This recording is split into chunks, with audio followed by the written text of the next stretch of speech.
Bonjour à tous, une nouvelle vidéo pour vous parler aujourd'hui d'un gaufrier que j'ai reçu de la part de chez Secotech, le gaufrier Fun Gaufrestone double, une petite présentation rapide et naturellement des recettes, du sucré, du salé, il y en aura pour tous les goûts. Alors ce gaufrier, je l'ai reçu déjà ultra rapidement.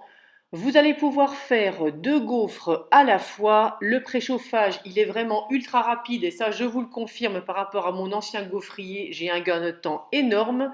Il a une puissance de 1200 watts et il est doté de plaques en revêtement en pierre anti-adhésive. À l'intérieur, vous avez un manuel. Bon, le manuel, il est vraiment très succinct, c'est normal, un gaufrier, c'est quand même pas compliqué à utiliser. Alors, ce que j'aime déjà, c'est le revêtement. Les dimensions, il fait 20 cm par 20, il est très compact, c'est top. La manipulation, juste un bouton central pour une température que vous pouvez adapter. Un témoin à gauche pour vous dire quand il est allumé, le témoin est rouge. Et à droite, un témoin qui est vert et qui s'éteint lorsqu'il est chaud. On commence donc par cette première recette de gaufres, des gaufres de courgettes, une recette donc salée, vous l'avez compris. Vous lavez une courgette, moi j'ai choisi une courgette bio, vous la râpez au trou le plus fin de votre râpe. Quand c'est fait, vous mettez le tout à égoutter dans une passoire fine et pendant que ça commence à égoutter, on va préparer la pâte. Il vous faudra donc un œuf. Vous allez utiliser également l'équivalent d'une demi-cuillère à café de sel. J'ai choisi de faire mes gaufres à la courgette au curry, donc j'en ajoute une cuillère à café également. Et là, j'ai décidé de faire des gaufres IGBA, donc j'incorpore 2 cuillères à soupe de farine de petit épeautre. J'ai complété la recette avec 50 g de fromage. Pour ma part, c'était du cheddar. Vous remuez le tout jusqu'à ce que la préparation soit bien homogène. C'est une recette ultra rapide à réaliser.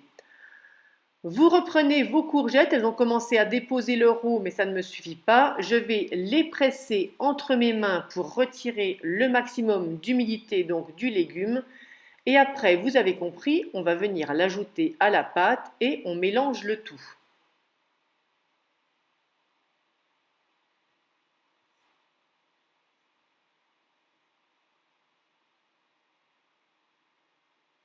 Quand c'est prêt, on met de côté. Donc c'est ce que je vous disais, mon gaufrier, je l'ai allumé, donc la lumière rouge s'est mise en place. Quand il est prêt, quand il est chaud, c'est que la lumière verte s'éteint. Pour la première utilisation, j'ai choisi de mettre un petit peu d'huile avec un papier chiffon sur mes plaques. Mais ça, franchement, je m'en suis déjà servi plusieurs fois depuis. Je ne l'ai fait qu'à la première utilisation. Je n'ai jamais regressé depuis.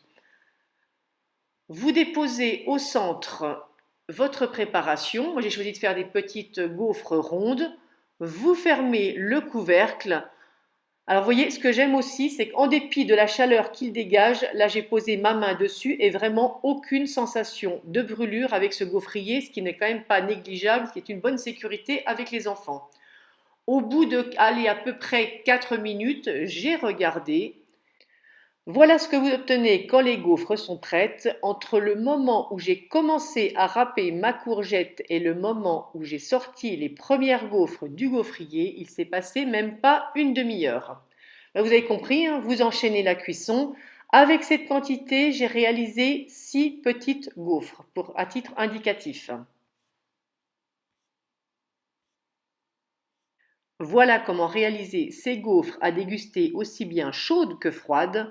Vous pouvez les adapter en fonction de vos goûts en choisissant votre fromage ou les épices de votre choix.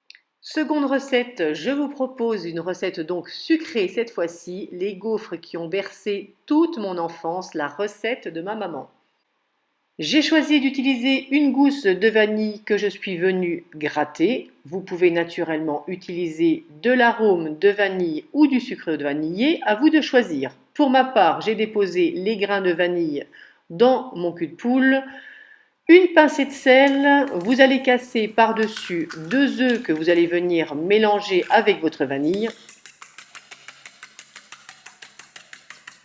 On complète la recette avec une cuillère à soupe de crème. Là, j'ai oublié de le faire en caméra, je vous montre. J'ai mis une cuillère à soupe de crème dans mes préparations. On la bat naturellement. On continue avec 60 g de sucre, 60 g de beurre que j'ai fait fondre et qui a refroidi. Et on complète la recette avec 250 g de farine. Cette fois, j'ai utilisé de la T55. Petite particularité, ma recette ne se fait pas avec du lait. Vous délayez la pâte tout simplement avec de l'eau et vous allez le faire progressivement.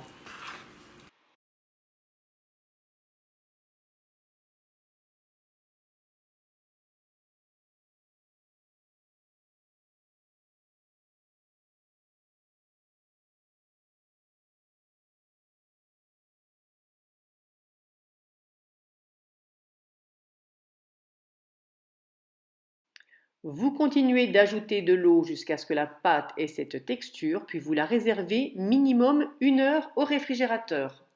À la sortie du frigo, si nécessaire, vous rajoutez de l'eau jusqu'à ce que la pâte ait cette texture. Vous préchauffez le gaufrier au maximum. Quand la lumière verte est éteinte, vous avez compris, il ne reste plus qu'à cuire vos gaufres. Vous remplissez généreusement les empreintes du moule. Vous fermez, vous laissez cuire.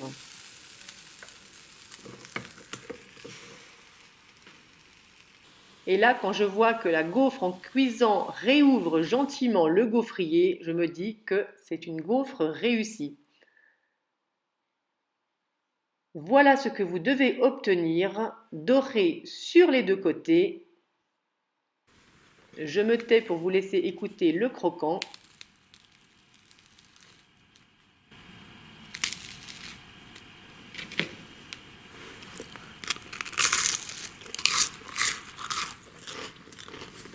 Que dire de plus si ce n'est que ces gaufres vont embaumer votre cuisine et surtout vous régaler.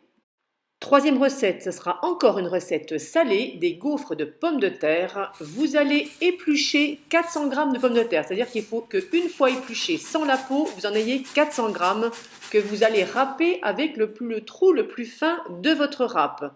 Vous le mettez égoutter, naturellement, ça ne suffira pas, il faut le prendre entre vos mains pour retirer le maximum d'eau et d'amidon.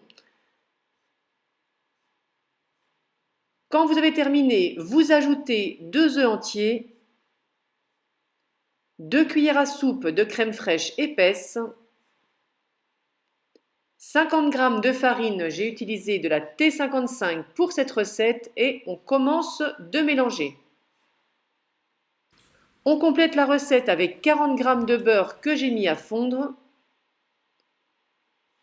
Et on ajoute cette fois-ci 70 g de fromage de votre choix. On termine la recette avec de la ciboulette que vous ciselez finement dans votre préparation. On remue une dernière fois et c'est terminé. J'ai mis chauffer le gaufrier sans ajout de matière grasse au plus fort de sa puissance. Vous remplissez généreusement chaque empreinte, à savoir qu'avec cette quantité de préparation, j'ai fait 4 gaufres. Vous laissez cuire environ 5 à 6 minutes. Voilà, il faut vraiment que la pomme de terre soit bien cuite, que ça soit doré des deux côtés.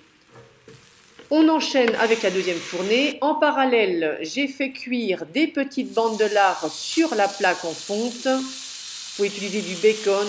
Franchement, vous prenez ce dont vous avez envie. J'ai également mis cuire 2 œufs mollets. Je les mets dans l'eau froide. J'allume. À partir du moment où j'allume, je compte 7 minutes. Quand les 7 minutes sont écoulées, je plonge mes œufs dans l'eau froide et ils sont prêts. Vous faites cuire votre lard. Vous écalez vos 2 œufs. Il ne vous restera plus qu'à les déposer sur vos gaufres de pommes de terre bien chaudes et à passer à table. Je terminerai cette vidéo en vous parlant du nettoyage du gaufrier. Alors pour ma part, je prends un essuie-tout et je retire l'excédent de gras, de saleté. Je passe ensuite une éponge humide à l'intérieur, aucun ajout de produits ménagers, rien du tout et franchement, il revient nickel. Nous voilà arrivés au bout de cette vidéo. Si vous voulez découvrir le gaufrier plus en détail, je vous mets un lien sous la vidéo où vous pouvez retrouver le produit. Quant à mes recettes, eh bien écoutez, j'espère qu'elles vous auront plu, autant les sucrées ou les salées. Je vous dis à très vite pour une prochaine recette. En attendant, je vous fais de gros bisous à tous.